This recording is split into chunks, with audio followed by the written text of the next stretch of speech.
భూ registration complete అయిందే. నా పేరు మీద ఏమన్నా రాపిత్తేంది? అన్ని నీ పేరు మీదనే రాపించుకుంటాన్నావు.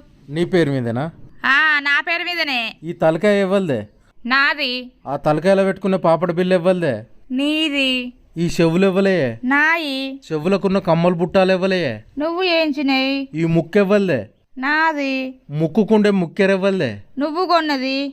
ఈ మెడ ఇవ్వలదే. నాది. మెడకున్న మంగళసూత్రం ఇవ్వలు తెచ్చిర్రే. నువ్వు తెచ్చిందే. ఈ చేతులు ఇవ్వలే. నాయి. చేతికున్న బంగారు గాజులు ఇవ్వలే. నీ. ఈ చేతికున్న ఏళ్ళు ఇవ్వలే. నాయే. నీ ఏళ్లకున్న బంగారు ఉంగురాలు ఇవ్వలే. నీయే. ఈ కాళ్ళు ఇవ్వలే. నాయే. నీ కాళ్ళకున్న పట్టీలు ఇవ్వలే. నువ్వు ఏంచినే? భాగ్య అనే పేరు ఇవ్వలే. నా పేరే. నీ పేరుకు ముందు ఇంటి పేరు ఇవ్వలది రాత్తవే. నీ ఇంటి పేరే. నా ఇంటి పేరుతో సహా మొత్తం నీకే రాసి ఇచ్చిన. ఇంకేం రాసి ఇవ్వాలి చెప్పు?